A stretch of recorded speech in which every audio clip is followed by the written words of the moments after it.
तो देखिए ये हमारा कोई स्रोत आवेश है Q, यहां एक बिंदु B है और यहां पर एक बिंदु A है।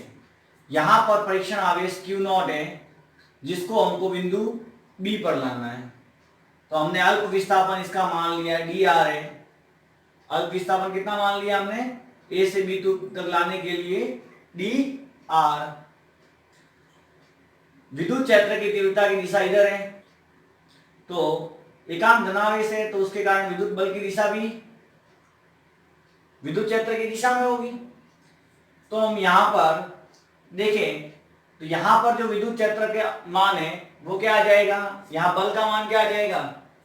F बराबर Q0 E, ये होगा। तो हम यहां पर ये लिख सकते हैं बिंदु A से परीक्षण आवेश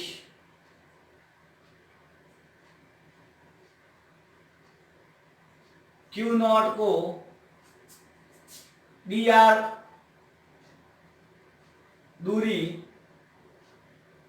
तक विस्थापित करने में किया गया कार्य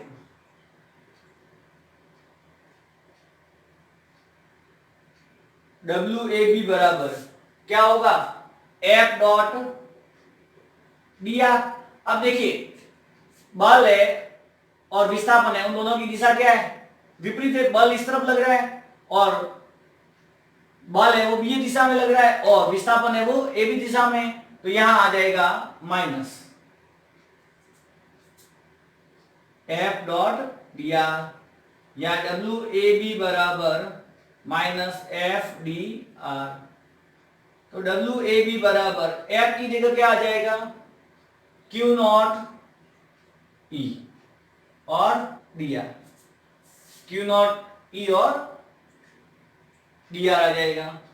अब यहां से देखिए WAB क्या है? A और B के मध्य का विभवांतर है, तो WAB upon Q0 is equal to आ जाएगा minus E dot dr। Clear है?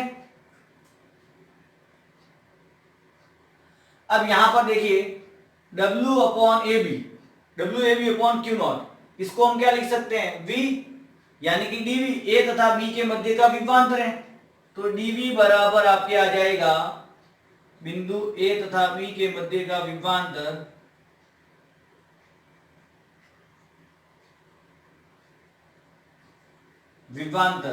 क्या आएगा? dV बराबर माइनस E सदिश डॉट dr सदिश।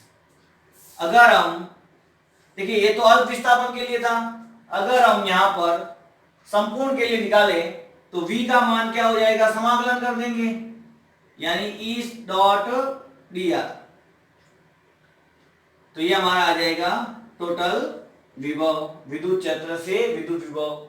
तो हम यहां पर लिखेंगे विद्युत विभव की परिभाषा से, तो लिखेंगे जहां जहां पर भी, तो वहां यह फॉर्मूला लगाएंगे V इज इक्वल टू समाकलन माइनस E सदिश डॉट dr सदिश। बिंदु आवेश के कारण विद्युत विभव, बिंदु आवेश के कारण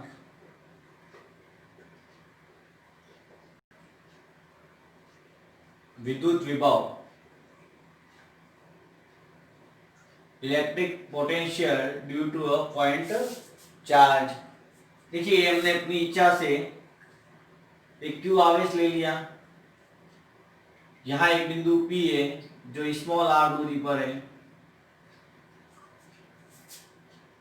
यहां एक बिंदु A जो Q से x दूरी पर है, ठीक है। ये स्रोत आवेश है, बिंदु आवेश, जिसको हम क्या कहेंगे? बिंदु आवेश। तो देखिए बिंदु आवेश Q से स्मॉल r दूरी पर एक बिंदु P स्थित है और x दूरी पर एक बिंदु A स्थित है। A बिंदु पर एक परीक्षण आवेश Q0 है जिसको हमको बिंदु P तक लाना है। तो बिंदु P तक लाने में हमको विद्युत विभव का परिकलन करना है। तो यहां से हम यहां तक एक बिंदु लेते हैं बी, जो dr दूरी पर है। कहां तक है? dr दूरी पर। यहां हम ये लिख सकते हैं dx दूरी पर है। कहां तक है? dx दूरी पर है। तो यहां पर आपको ध्यान देना है, जो विद्युत क्षेत्र की दिशा है वो तो है इस तरफ। यहां पर बल की दिशा भी क्या होगी? इस तरफ भी होगी। हम यहां पर लिखे बिंदु A पर विद्युत क्षेत्र की तीव्रता कितनी होगी? देखिए E is equal to 1/4πε0 Q upon x square और एक्स कैप, क्योंकि एक्स दिशा में तो एक्स कैप आ गया। विद्युत विभव की परिभाषा से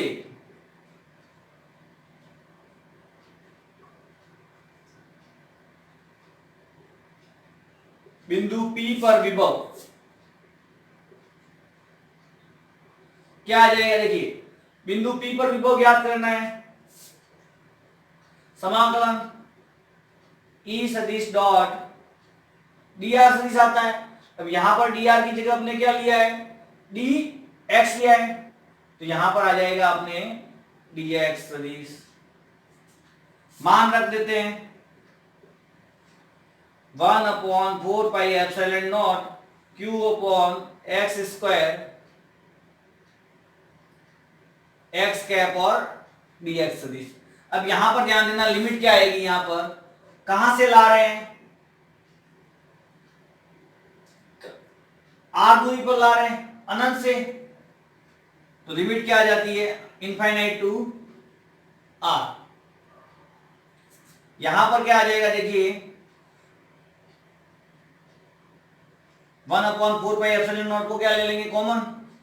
तो 1/4πε0 Q अपॉन को कॉमन ले लेंगे, माइनस बाहर ही है, infinite to r limit 1/x²।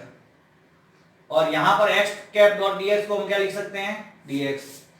चूंकि x कैप डॉट dx सदिश को क्या लिख सकते हैं हम? dx परिमाण। x कैप बराबर क्या होता है? dx अपॉन dx सदिश का परिमाण, तो लिख सकते हैं हम।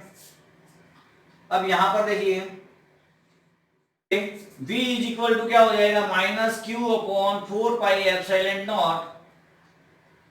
इसका समाकलन क्या हो जाएगा? 1/x² का माइनस 1/x, चूंकि 1/x² dx का समाकलन होता है माइनस 1/x। यहां लिमिट कितनी है? Infinite to r। इस माइनस को मैं यहां बाहर लिखूंगा तो क्या हो जाएगा? v is equal to Q upon 4πε0 plus हो जाएगा ये, और 1/x लिमिट है इनफाइनाइट टू r। लिमिट हमेशा कैसे लेते हैं? उच्च सीमा माइनस निम्न सीमा। तो q अपॉन 4πε0 1/r माइनस 1/इनफाइनाइट। 1/इनफाइनाइट का मान क्या होता है? 0 होता है। तो 1/r माइनस 0, यानी अपना बिंदु आवेश के कारण विद्युत विभव क्या आया? 1/4πε0 Q अपॉन r। यहां अपन इसको लिख सकते हैं KQ/r। आवेशों के निकाय के कारण विद्युत विभव। देखिए एक बिंदु P लिया हमने, यह आवेश है Q1 जिसकी दूरी है यहां से R1 बिंदु P से। ये हमने आवेश ले लिया Q2 जिसकी दूरी है R2। ये Q3 लिया और ये इसकी दूरी R3 है। ऐसे ही हम dot dot dot dot dot dot Qn लेते हैं जिसकी दूरी है यहां पर Rn। तो एक बिंदु P लिया। देखिए माना बिंदु P की बिंदु आवेशों Q1 Q2 Q3 dot dot Qn से दूरियां क्या है? R1 R2 R3 dot dot Rn है। तो इन पर सभी पर अपन को विद्युत विभव का मान निकालना है। वो क्या होगा? तो इस P पर, बिंदु P पर जो विद्युत विभव का मान होगा वो इन सभी आवेशों पर विद्युत विभव के बीजगणितीय योग का बराबर होगा। तो देखो बिंदु P पर कोई विभव क्या होगा, अलग अलग आवेशों के कारण विद्युत विभव के सदिश बीजगणितीय योग के बराबर होगा। अगर विद्युत विभव सदिश राशि होती तो सदिश योग के बराबर होता, पर ये अदिश राशि है इसलिए बीजगणितीय योग के बराबर होगा। अर्थात V बराबर V1 plus V2 plus V3 plus dot dot dot dot Vn। मान रख देंगे। आवेश क्या होता, मतलब विभव क्या होता है, KQ बटा R, यानी 1/4 pi epsilon not Q1 upon R1 plus 1/4 pi epsilon not Q2 बटा R2। ये V2 का मान लिख दिया, 1/4 pi epsilon not Q3 upon R3 plus dot dot dot 1/4 pi epsilon not Qn upon Rn। 1/4 pi epsilon not common आ रहा है तो Q1 अपॉन R1 रहा, Q2 बटा R2, Q3 बटा R3 plus dot dot dot Qn बटा Rn। अब देखिए यहां पर 1/4 पाई एप्सिलॉन नॉट, इसको मैं समेशन में लिख सकता हूं कि I बराबर 1 to n QI बटा RI। तो ये आपके आ जाएगा आवेशों के निकाय के कारण बिंदु P पर विद्युत विभव।